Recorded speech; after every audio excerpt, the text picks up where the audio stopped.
فقد قال الله تبارك وتعالى في شان حبيبه ومحبوبه ومعشوقه مخبرا وآمرا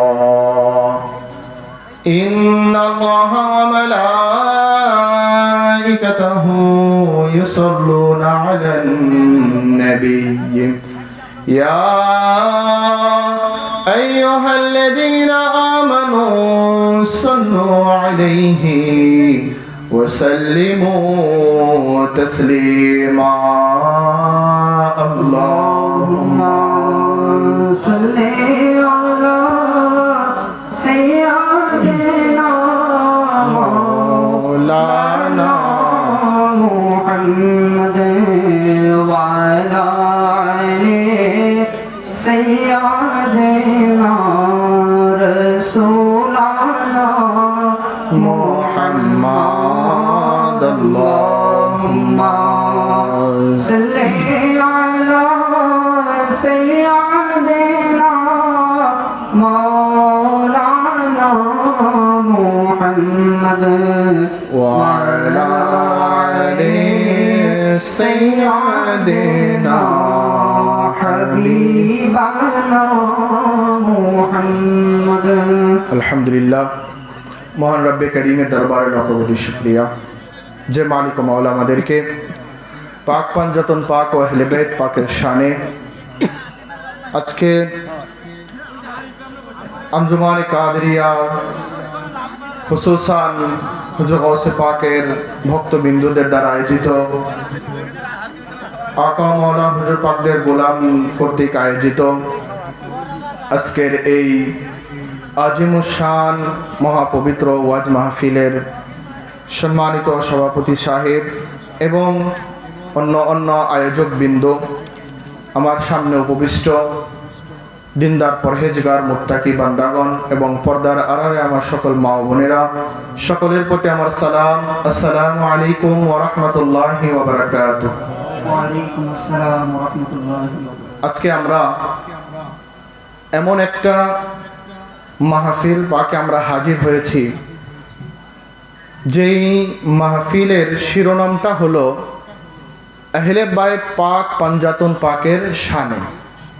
দুনিয়াতে অগণিত ওয়াজ মাহফিল হয়, ঠিক না? অনেক ওয়াজ মাহফিল হয়, আপনারা দেখবেন, কারণ যেহেতু এটা শীতের সময় ওয়াজ মাহফিলের এই সিজনেই বেশি হয়। দেখবেন তাফসিরুল কোরআন মাহফিল হয় না? তাফসিরুল কোরআন মাহফিল হয়, মসজিদের উন্নয়ন কল্পে মাহফিল হয়, গোরস্থানের উন্নয়ন কল্পে মাহফিল হয়, মাদ্রাসার উন্নয়ন কল্পে মাহফিল হয়, কবরবাসীর সব রিসান তথা রুহের মাগফিরাতের জন্য কি হয়? মাহফিল হয়। কিন্তু যত মাহফিলই হোক না কেন, আমাদের এই মাহফিলগুলার শিরোনামটা একটু আলাদা থাকে। যেমন আজকেরটাও পাক পাঞ্জাতন পাক ও আহলে বাইত পাকের শানে, ঠিক না? দেখেন, এই যে মাদ্রাসা বা মসজিদ, বিশেষ করে মসজিদের কথাই বলি, মসজিদের উন্নয়ন কল্পে আপনার মাহফিল হচ্ছে। মসজিদে আমরা নামাজ আদায় করি, ঠিক কি না? কথা বলেন, শীত বেশি লাগছে? মসজিদের জন্য আচ্ছা, আগাইতে হবে না, যে যেখানে আছেন থাকেন, কারণ যার যার জায়গা গরম হয়ে গেছে, অন্য করে আবার ঠান্ডা করে আবার দরকার নেই। যেখানে বসে আছেন শুধু শুনলেই হবে ইনশাল্লাহ। মসজিদ আল্লাহর ঘর, ওখানে আমরা দান করি বা আমরা যেটাই করি না কেন, কাকে রাজি খুশি করার জন্য? আল্লাহকে। আর ওই আল্লাহ তাআলা রাজি খুশি হলে আমাদের পরকালীন মুক্তির পর আমাদের জায়গা হবে কোথায়? জান্নাত না জাহান্নাম? কথা বলেন। জান্নাত। মাদ্রাসা, এটা আমরা বলি নবীর ঘর না? ওই মাদ্রাসাতেও যদি আমরা দান ধ্যান করি, যেটাই করি না কেন, ওটাতেও যদি কবুল হয়ে যায়, তাহলে পরকালীন মুক্তির যে ঠিকানাটা, সেটা কোথায় হবে? আমাদের জান্নাত। গোরস্থানে একই। তো যত জায়গাতেই আপনি তাফসিরুল কোরআন মাহফিল বলেন, সেখানেও যদি আমরা দান করি, তাও যদি কবুল হয়, আমরা কোথায় যাইতে পারি? জান্নাতে। আমার কথাটা বোঝেন? তাফসিরুল কোরআন মাহফিলও যদি দান করেন, কবুল হলে স্থান হবে কোথায়? জান্নাতে। মসজিদে দান করলে কবুল হলে যাবেন কোথায়? কথা বলেন, ভয় পাচ্ছেন? তাইলে বলতেছেন না যে? মাদ্রাসাতে দান করলে কবুল হলে কোথায়? জান্নাতে। এক কথা, যত ভালো কাজ আছে, সকল ভালো কাজ আমরা কিসের জন্য করি? জান্নাতে যাওয়ার আশায়, না? নামাজ পড়ি কিসের আশায়? জান্নাতের আশায়। আল্লাহ রাজি খুশি হলো কিনা ওটা পরে, আল্লাহ জান্নাত দিও, আছে না? আমরা জান্নাতটাই আগে চাই, কিন্তু রাজি খুশিটা আগে রব্বে কারিমের রাজি খুশি করানোর দরকার আছে না? তিনি রাজি খুশি হইলে জান্নাত তো এমনিতেই পেয়ে যাবেন। আল্লাহ যদি রাজি খুশি হয় কোন বান্দার উপরে, ওই বান্দা কখনো জাহান্নামে যাবে? কথা বলেন, জাহান্নামে যাবে না? জাহান্নামে যাবে না। কিন্তু আমরা নামাজ আদায় করি জান্নাতের আশায়, রোজা রাখি জান্নাতের আশায়। দেখেন, এই যে যত ভালো কাজ করি আমরা জান্নাতের আশায়। আর আজকে আপনারা জানাদের শানে আয়োজন করেছেন মাহফিল, তানারা হলেন জান্নাতের বাদশা। বলেন সুবহানাল্লাহ। মাহফিল হচ্ছে তাফসিরুল কোরআন, সেখানে কবুল হলে জান্নাত। মসজিদে হচ্ছে কবুল হলে জান্নাত, মাদ্রাসাতে দিচ্ছেন কবুল হলে জান্নাত, যত ভালো কাজ করতেছেন কবুল হলে জান্নাত। কিন্তু যাদের শানে আপনারা মাহফিল পাক করতেছেন, পাক পঞ্জাতন পাক ও আহলে বাইত পাকের শানে, এনারা কারা? এনারা হলেন যেই জান্নাতের আশায় নামাজ পড়তেছেন, রোজা রাখতেছেন, হজ করতেছেন, যাকাত দিচ্ছেন, হালাল কামাই করতেছেন, মিথ্যা কথা বলতেছেন না, মানুষকে খারাপ কোনো কথা বা পরামর্শ দিচ্ছেন না, কোনো কুমন্ত্রণা দিচ্ছেন না, সকল ভালো কাজ যে জান্নাতের আশায় করতেছেন, সেই জান্নাতের মালিক হলো ইমামে হাসান এবং হুসাইন। বুঝতে পারছেন? তাহলে অন্যদেরটা যদি একটু ভায়াও হয়, ভায়া বুঝেন মানে মাধ্যম, মানে ওই যে তাফসিরুল কোরআন হয়ে তারপরে জান্নাত, ওই মসজিদ হয়ে তারপরে জান্নাত, ওই মাদ্রাসার দান হয়ে তারপরে জান্নাত, ওই ভালো কাজ হয়ে তারপরে জান্নাত। আর এখানে তাফসিরুল কোরআন মাহফিল, গোরস্থানের উন্নয়ন কল্পের মাহফিল, মসজিদের উন্নয়ন কল্পের মাহফিল হয়ে তারপরে জান্নাতের জায়গা। আর এখানে স্বয়ং সেই জান্নাতের বাদশাদের শানে মাহফিল হচ্ছে। বুঝতে পারছেন? অন্যদের মাহফিলের আর আমাদের মাহফিলের মধ্যে পার্থক্যটা কি? এখন আমার কথা হলো, জান্নাতে আমরা সবাই যাইতে চাই, চাই কি না? হ্যাঁ, এনাদেরকে দেখেন নাই কখনো? এর তো আপনাদের এলাকার লোক, এদের দিকে তাকায় থাকার কি আছে? এখানে আমরা যারা আসছি, আমরা সবাই ইমানদার কিনা বলেন তো? ইমানদার না মুসলমান? একেবারে ক্রিটিক্যাল একটা প্রশ্ন, ঝামেলার একটা প্রশ্ন। বলেন, আমরা কি ইমানদার না মুসলমান? বলেন কোনটা? হ্যাঁ, আমরা সবাই কি দেখি ভোট কোনটাই বেশি? আমরা সবাই মুসলমান না ইমানদার? বলেন তো। এই তো বলেন নাই, কারণ ঝামেলা আছে না? আমরা সবাই মুসলমান, এটা ঠিক আছে, কিন্তু ইমানদার কে কে এটা কি সবাই বলতে পারবেন যে আমি ইমানদার? কারণ সকল মুসলমান ইমানদার না, কিন্তু সকল ইমানদারই কি মুসলমান। যেমন সকল নবী রাসূল না, কিন্তু সকল রাসূলই কি নবী। যদি সকল মুসলমানই যদি আপনার ইমানদার হইতো, কারবালা ইমাম পাকের সাথে ইয়াজিদের যুদ্ধ হয়েছে কিনা? কালেমা পড়লেই যদি মুসলমান হওয়া যাইতো, ইয়াজিদও তো ইমানদার হইতো। কথা বলেন, ইয়াজিদও কি হইতো? ইমানদার। আদৌ কি ইয়াজিদের দল ওরা কি ইমানদার? হ্যাঁ, ওরা কি মুসলমান? না, ওরা হলো নামের মুসলমান, আর হুসাইনি মুসলমানরা হলো কাজের মুসলমান। আমরা সবাই কোন মুসলমান বলেন তো? ইয়াজিদি মুসলমান না হুসাইনি মুসলমান? সবাই বলেন নাই, ওই যে মুরব্বী বলে নাই। আমরা সবাই কোন মুসলমান? ইমাম পাকের নাম নিতে ভয় পাচ্ছেন? আরে মারলে না আগে আমাকে মারবে, আপনাদের কিসের ভয়? তাই যে মুসলমান সেই ব্যক্তির নাম নেওয়ার দরকার আছে না?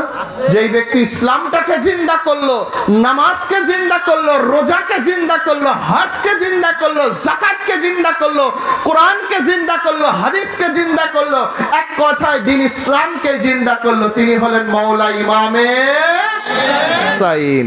সেই ইমাম পাকের নাম নিতে কষ্ট হচ্ছে? আমরা সবাই কোন মুসলমান? তাও বললেন না সবাই। সবাই বললে এই আওয়াজ এরকম হওয়ার কথা ছিল না। আচ্ছা, যাই হোক, তাহলে আমরা সবাই একটা জিনিস চাই, আমরা জান্নাতে যাওয়ার জন্য, ঠিক না? আমরা জান্নাতে যাওয়ার আশায় সবকিছু। আচ্ছা, জান্নাতে কি কোনো বেঈমান যাবে? ফতোয়া তো আপনারাই দিয়ে দিচ্ছেন। জান্নাতে কোনো বেঈমান যাবে না ইমানদাররা যাবে? জান্নাতে ইমানদাররা যাবে। এখন ইমানদার হওয়ার লক্ষণগুলো কি? ইমান ভিতরে থাকলে না ইমানদার হওয়া যায় না? ইমান তো ভিতরে আগে কি হতে হবে? থাকতে হবে, তারপরে না ইমানদার হবে। ইমানই যদি ভিতরে না প্রবেশ করে তাহলে ইমানদার হব কিভাবে? বুঝতেছেন আমার কথা? একেবারে ঠান্ডা মাথায় টুকটুক করে গল্প করতেছি আপনি। তো আগে ইমানটাকে আগে কি থাকতে হবে ভিতরে? শক্ত। আমি মাঝে মাঝে একটা কথা বলি মাহফিলে গেলে, সেটা হলো আপনি একটা পানির পাত্রের মধ্যে, পানির পাত্রটা যদি এক কথায় তোলাটা যদি কি থাকে, ভালো থাকে, যদি 1 ফোঁটা 2 ফোঁটা পানিও যদি রাখেন, ওই পানিটা পরবর্তীতে পাওয়ার আশা করা যাবে কিনা? যাবে, কারণ তলা ফুটা নাই। আর তলাটা যদি ফুটা থাকে, 1 কলস পানি রাখলেন, পাওয়া যাবে মুরব্বি? কারণ ওটার তলা ঠিক নাই। তো ইমানটাকে আগে মজবুত করতে হবে। ইমানটা মজবুত করার পর ইবাদত বন্দেগী যদি কমও হয়, মালিক যদি একসিলায় মাফ করেন, তাও আমরা কি হতে পারবো? জান্নাতি হতে পারবো। আর এখন নামাজ পড়লাম, রোজা রাখলাম, হজ করলাম, যাকাত দিলাম, সব কিছু করলাম, মাগার ভিতরে ঈমান নাই, তাইলে ওই নামাজের দাম আছে? কথা বলেন না কেন? ওই রোজার দাম আছে? ওই হজের দাম আছে? ওই যাকাতের দাম আছে? না। তার মানে মূল দরকার তাহলে কোনটা? ঈমান। বুঝাইতে পারছি? এখন আসেন, ঈমান জিনিসটা কি, কিভাবে ভিতরে ঈমান আসবে, ইমানটাকে আমাদের জানা দরকার। তো এটা আপনারা জানেন হয়তো বা, আমাদের মেদিনীপুর দরবার শরীফ এমন একটা দরবার, যে দরবার পাকে কোরআন এবং হাদিসে পাকের বাইরে কোনো কথা হয় না। তো ইমানটা কি, কাদেরকে ভালোবাসলে, মোহাব্বত রাখলে ইমানদার হওয়া যাবে, এটা নবীজি ইরশাদ করছেন। এটা ইমাম তাবারানি আল মুআজামুল কাবীর কিতাবের মধ্যে এনেছেন, এবং ইমাম তাবারানি অন্য কিতাব আল মুআজামুল আওসাত কিতাবের মধ্যে এসেছে। ইমাম বাইহাকি শুআইবুল ঈমান কিতাবের মধ্যে এনেছেন, আরও অনেক কিতাবের মধ্যে আছে। হাদিস শরীফটা হলো হযরতে আব্দুর রহমান বিন আবি লাইলা আনসারী রাদিয়াল্লাহু তাআলা আনহু তিনি হাদিসে পাক বর্ণনা করছেন।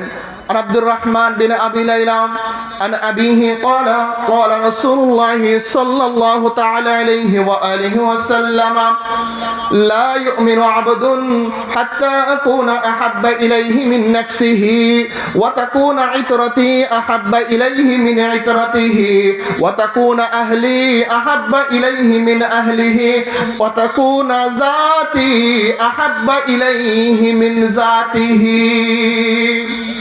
নবীজি জবানে পাক থেকে ইরশাদ করেছেন, সেই নবীজি যেই নবীর উপরে আমরা কালেমা শরীফ লা ইলাহা ইল্লাল্লাহু মুহাম্মাদুর রাসূলুল্লাহ সাল্লাল্লাহু তাআলা আলাইহি ওয়া আলিহি ওয়াসাল্লাম, যেই মধুর কালেমাটা পড়ে আমরা যেই নূর নবীজির উপরে আমরা ঈমান এনেছি, যেই নবীজির জবানে পাকের উপরে বিশ্বাস করে আমরা কোরআনকে কোরআন হিসাবে মানি, নামাজ মানি, রোজা মানি, হজ মানি, যাকাত মানি, এক কথা ইসলামকেই মানি, ওই নবীজি তার পাক জবানে ইরশাদ করে দিচ্ছেন, লা ইউমিনু আবদুন হাত্তা আকুনা আহাব্বা ইলাইহি মিন নাফসিহি।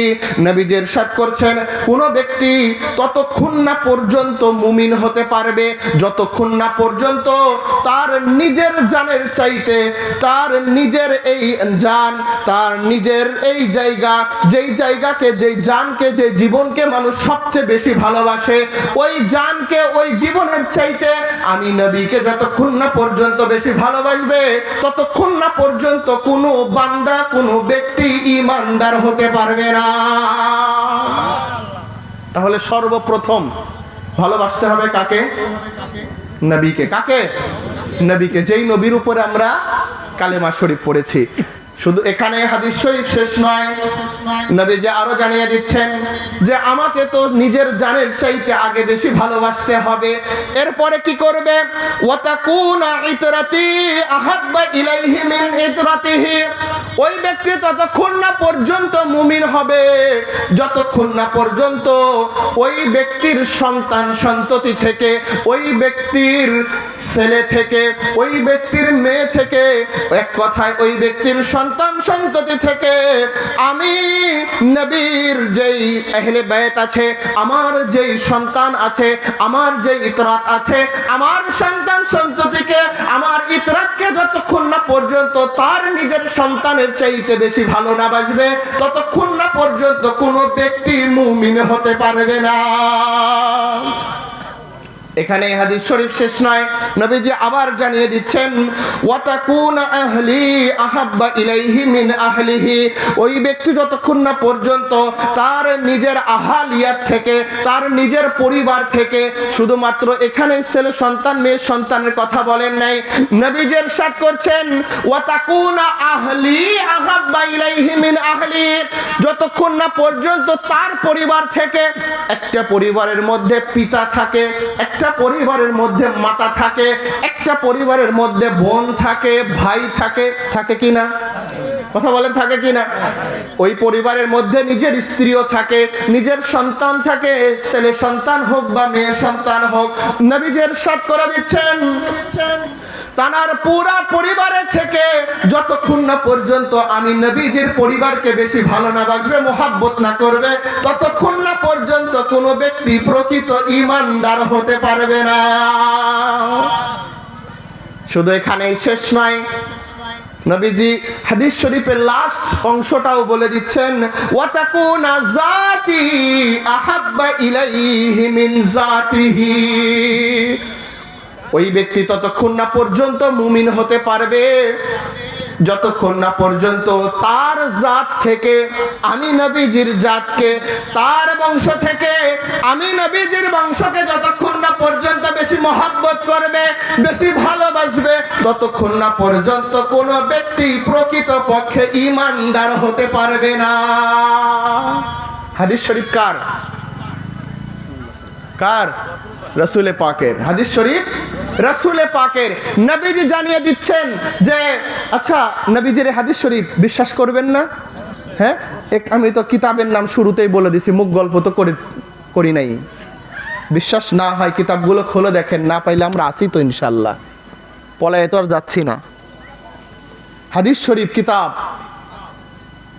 মুমিন হবে ভিতরে ঈমান দরকার আছে না?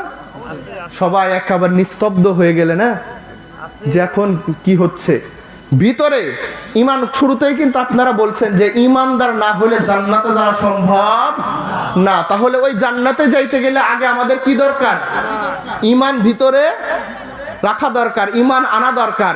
এখন আমরা তো ঈমান মনে করি যে এই ব্যক্তি সবচেয়ে বেশি নামাজ কালাম পড়ে সেই বুঝি বড় ঈমানদার। আমি কিন্তু নামাজের বিরোধিতা কথা বলতেছি না, এটা আমাদের ধারণার কথা বলতেছি। উল্টা বুঝবেন না যে আসছিল এসে নামাজের বিরুদ্ধে কথা বলছে, না, নেভার। তারপর আমরা কি মনে করি যে ব্যক্তি বেশি পরহেজগারিতা, যেই ব্যক্তির বড় বড় দাড়ি, বড় বড় টুপি, এইরকম যদি লেবাস যদি ভালো থাকে, বড় সড়ো থাকে, আমরা সেটাকে কি মনে করি? এই ব্যক্তি বেশি বড় ঈমানদার। যদি দাড়িতেই যদি ঈমানদার হইতো, বড় মুসলমান তো রবীন্দ্রনাথ ঠাকুরের হওয়ার কথা ছিল। মিথ্যা বললাম? হ্যাঁ, দাড়ি দ্বারা যদি মুসলমান হিসাবে মাপতেন, ঈমানদার মাপতেন, বড় মুসলমান কার হওয়ার কথা ছিল? হ্যাঁ, রবীন্দ্রনাথ। পাগড়ি দিয়ে যদি মাপতেন তাইলে তো বড় ঈমানদার ভারতের শিখদের হওয়ার কথা ছিল, কারণ ভারতের শিখরা কখনোই পাগড়ি মাথা থেকে খোলে, তাই বলে কি ওরা সবচেয়ে বড় ঈমানদার? হ্যাঁ, তার মানে ঈমান অন্য আরেকটা জিনিস, এটা লেবাস দিয়ে কখনোই বিচার করা যায় না, কখনোই না। এমন একটা জিনিস ঈমানদার। তো এখন ঈমান অর্জন আমাদের করা দরকার। তো এখন ঈমান অর্জন করতে গেলে আমাদের কোন দিকে যাইতে হবে? কোরআন অথবা হাদিস। কোন দিকে? কোরআন অথবা হাদিস। কারণ আমরা কোনো একটা মাসআলার মধ্যে বিপদে পড়ে গেলে আমরা দৌড়াই যাই মসজিদের ইমাম সাহেবের কাছে, যে ইমাম সাহেব আমি এটা বুঝতেছি না, আপনি ক্লিয়ার করে দেন, ঠিক না? এখন ইমাম সাহেব কি করে? মন গড়া কথা বলে না কোরআন হাদিস থেকেই বলে? ইমাম সাহেব কি হয়, ফতোয়া কোন হিসাবে আসে? কোরআন এবং হাদিস থেকেই, ঠিক না? তো সেই হাদিসে নবীজি ইরশাদ করছেন যে তোমরা ঈমানদার হতে চাও না? ঈমানদার কিভাবে হবে? নিজের নফসের চাইতে, নিজের জানের চাইতে আমি নবীকে বেশি ভালোবাসতে হবে। এটা হলো ঈমানদারের প্রথম একটা লক্ষণ। নবী যেখানে কয়েকটা লক্ষণ বলেছেন যে এই কয়েকটা জিনিস যদি ভিতরে ধারণ করতে পারো তাহলেই বুঝবে তোমরা কি ঈমানদার। তো সেটা কি? এক নম্বরটা কি বলেন সবাই? যদি কিছু না শিখি, এত বড় এত সুন্দর আয়োজন করে লাভ আছে? যদি ভিতরে কিছু না ঢুকাই, যাওয়ার সময় এক টুপলা খিচুড়ি নিয়ে গেলাম আর কি, এইরকম অনুষ্ঠান সার্থকতা হবে? ভিতরে কিছু রাখতে হবে না? তো সর্বপ্রথম ভিতরে কি রাখতে হবে? নবীজির প্রতি ঈমান। তো নবীজিকে নিজেদের জানের চাইতেও বেশি ভালোবাসতে হবে। এখন পরের কথা হলো নবীজি আবার, ভাই সামনের এইটার ইকোটা কমায় দেন। তো দ্বিতীয়টা শোনেন, এরপরেরটা কি? নবীজি ইরশাদ করছেন নিজের সন্তানের থেকে আমার সন্তানকে বেশি ভালোবাসতে হবে। একেবারে ঠান্ডা মাথা, কোনো চেঁচামেচি নাই, কোনো গান বাজনা নাই। আগে নিজের জানের থেকে বেশি ভালোবাসতে হবে। তো নিজের জানের পরে আমরা সাধারণত বেশি কাকদেরকে ভালোবাসি? জন্মগত সন্তানকে, ঠিক না? ছেলে মেয়েকে আমরা বেশি ভালোবাসি না? এদেরকে বেশি প্রাধান্য দেই। কিন্তু নবীজি ইরশাদ করছেন ঈমানদার হতে চাও না? তাহলে তোমার সন্তানের চাইতে আমি নবীর সন্তানকে বেশি ভালোবাসো। আমি নবীর সন্তানকে, অন্য হাদিস শরীফের মধ্যে তো নবীজি ইরশাদ করে দিয়েছেন ফাতেমাতু বিদাতুম মিন্নি, ফাতেমা হলো আমার দেহের অংশ। যেই ব্যক্তি ফাতেমাকে ভালোবাসলো সে যেন আমি নবীকেই ভালোবাসলো। অন্য হাদিস শরীফের মধ্যে ইরশাদ করছেন ইমাম হাসান এবং ইমাম হুসাইন, এরা তো লাখতে জিগার নবীজির দেহের অংশ, কলিজার অংশ। নবীজির এই পুরা সূরাত মুবারকের নিয়ে নবীজি ইরশাদ করছেন হাদিস শরীফের মধ্যে, নবীজি ইরশাদ করেন ইমামে হাসান, ভাই সামনের এই ইকুটা কমাইতে বলছিলাম। নবীজি হাদিস শরীফের মধ্যে জানিয়ে দিচ্ছেন একদিন সাহাবায়ে আজমাইনে কেরাম নবীজিকে বললেন ইয়া রাসূলুল্লাহ, ইয়া হাবিবাল্লাহ, হুজুর আমাদেরকে যখন, আমাদের মধ্যে যখন কোনো অন্তরে ব্যথা থাকতো আমরা আপনার দরবারে যাইতাম। আমরা কি করি? মনের ব্যথা বেদনা থাকলে আমরা খানকা শরীফে গিয়ে আমরা হাজির হয়ে মনের ব্যক্ত করি না? মনের ব্যাখ্যাগুলো খানকা শরীফে হাজির হয়ে বলি না? ইমামবাড়া শরীফে হাজির হয়ে বলি না? হুজুর পাকদের কাছে হাজির হয়ে বলি না ভাই আমরা? হ্যাঁ, এটা দেখেন, এটা আমাদের কোনো ব্যক্তিগত মন গড়া কোনো কাজ না। এটা নবীজির জামানায় সাহাবায়ে আজমাইনে কেরাম এই কাজগুলো করতেন। বলেন সুবহানাল্লাহ। আজকে ইমামবাড়া শরীফে, আজকে খানকা শরীফে, আজকে হুজুর পাকদের কাছে গিয়ে মনের দুঃখ বেদনাগুলো প্রকাশ করলে মোল্লা ফতোয়া দাও যে কথা কবে সব ব্যক্ত করবে তো আল্লাহর কাছে, কেন ওই পীরের কাছে যাও? ভাই সাহাবীরা কি আল্লাহর কাছে বলতে পারতো না? তাহলে কেন সাহাবীরা নবীজির কাছে গেল? সাহাবায়ে আজমাইনে কেরাম নবীজির কদমে আরজি করছেন ইয়া রাসূলুল্লাহ, ইয়া হাবিবাল্লাহ, হুজুর আমাদের যখন মনের মধ্যে কষ্ট আসে, আমাদের যখন, আমরা যখন কষ্টের মধ্যে পড়ে যাই, আমাদের যখন দুঃখ আসে, বেদনা আসে, দৌড়ায় গিয়ে আপনি নবীজির কদমে আমরা হাজির হয়ে যাই। যখন আপনার ওই নূরানি চেহারা মুবারকখানা দেখি তখন আমাদের মনের সকল দুঃখ কষ্টগুলো দূর হয়ে যায়।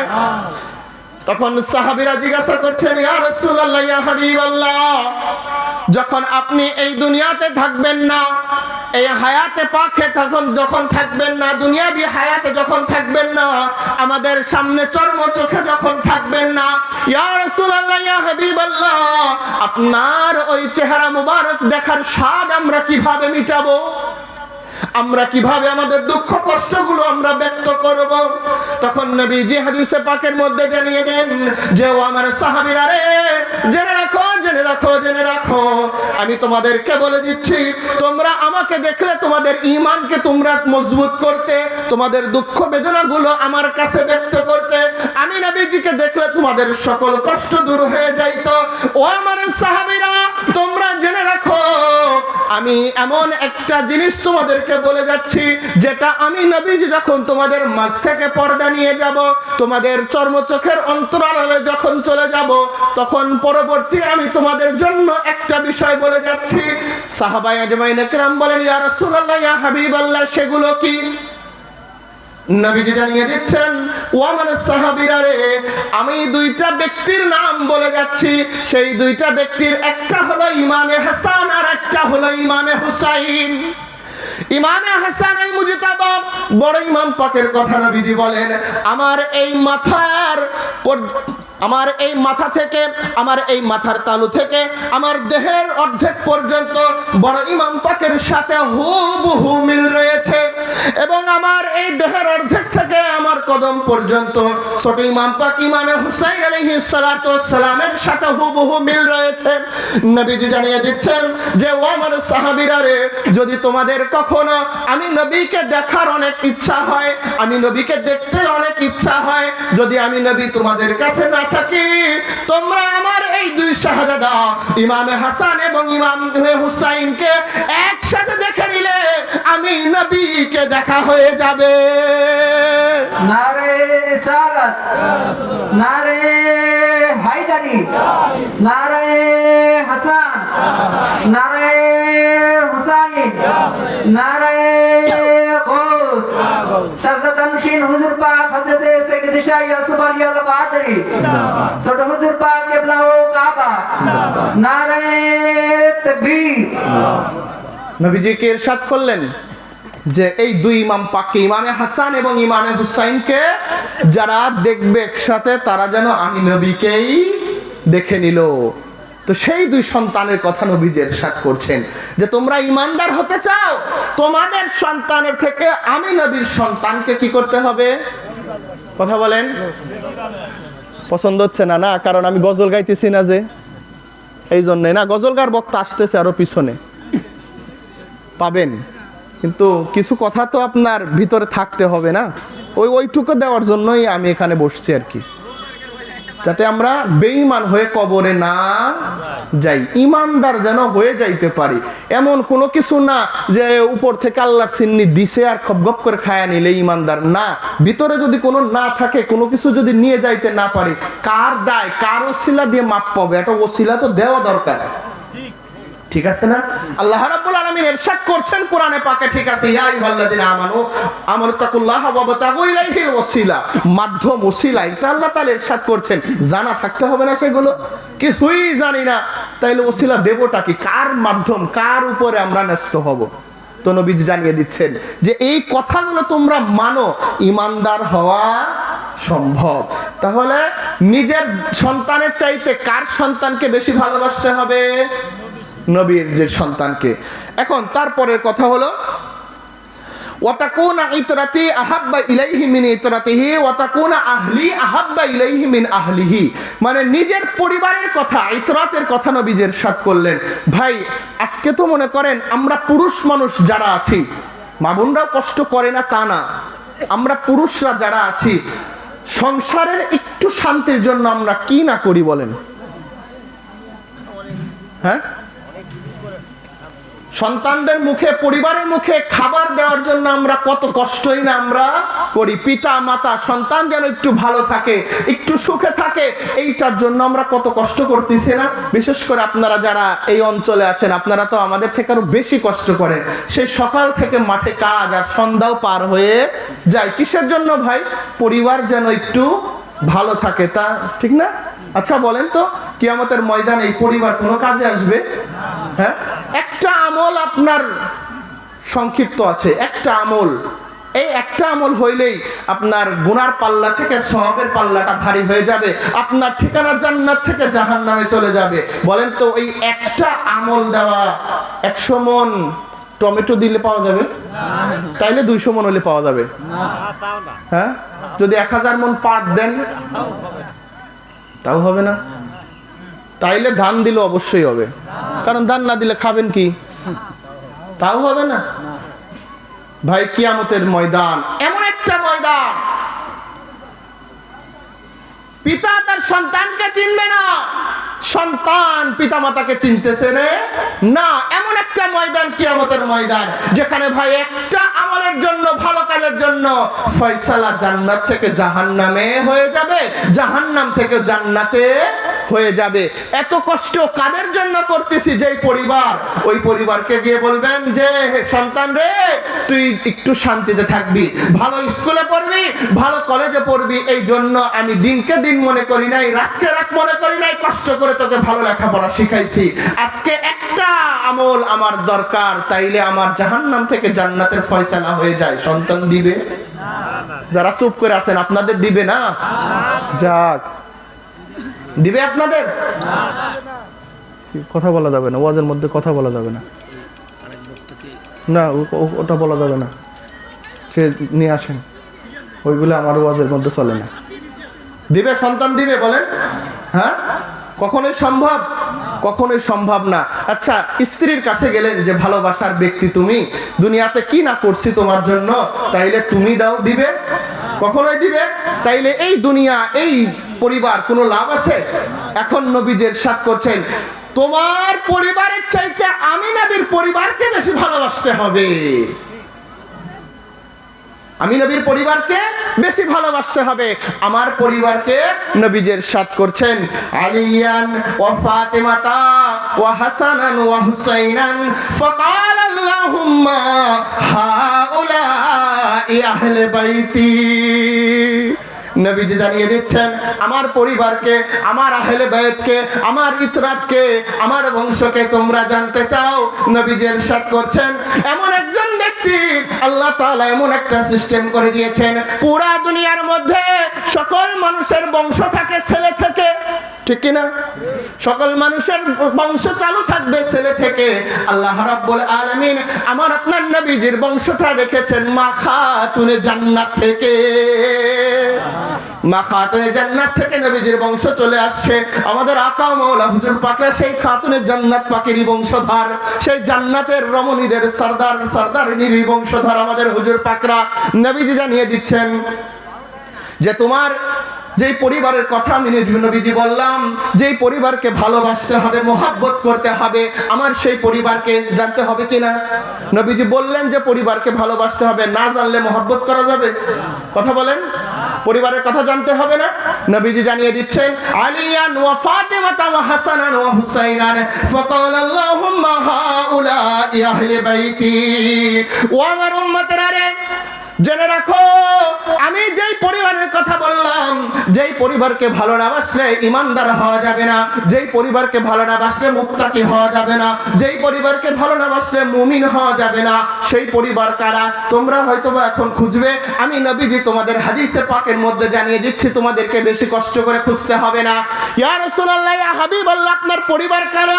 নবীজি জানিয়ে দিচ্ছেন, আলিয়ান ওয়া ফাতিমাতা ওয়া হাসানান ওয়া হুসাইনান। ও আমার উম্মতরা রে, জেনে রাখো, আলী, ফাতেমা, হাসান এবং হুসাইন, এনারা এবং ইনাদের থেকে যে আলো আওলাদ কিয়ামত পর্যন্ত আসবে, এরাই হলো আমার আহলে বাইত। এরাই হলো আমার আহলে বাইত, এরাই হলো আমার পরিবার। এবং নবীজি আরো জানিয়ে দিলেন, ও তাকুনা জাতি আহাব্বা ইলাইহি মিন জাতিহি, তোমার জাত থেকে, তোমার বংশ থেকে আমার বংশকে বেশি ভালোবাসতে হবে। কি বললাম? হ্যাঁ, এখন বর্তমান বংশের কথা বললে একটু আঘাত লাগে না? লাগে কি লাগে না? একটু কথা বললেই যদি কেউ বংশ নিয়ে কথা বলে, ঘরের মধ্যে যায় ভাই বিরাদার সব গোলের ডাক দিয়ে না, মাঠের মধ্যে মাঠ গরম, জাত তুলে কথা বললি কেন? বলি না আমরা? কিন্তু নবীজি ইরশাদ করছেন কি, ওয়া তাকুনা জাতি আহাব্বা ইলাইহি মিন জাতিহি, তোমার জাত থেকে, তোমার বংশ থেকে আমি নবীর বংশকে বেশি মোহাব্বত করতে হবে।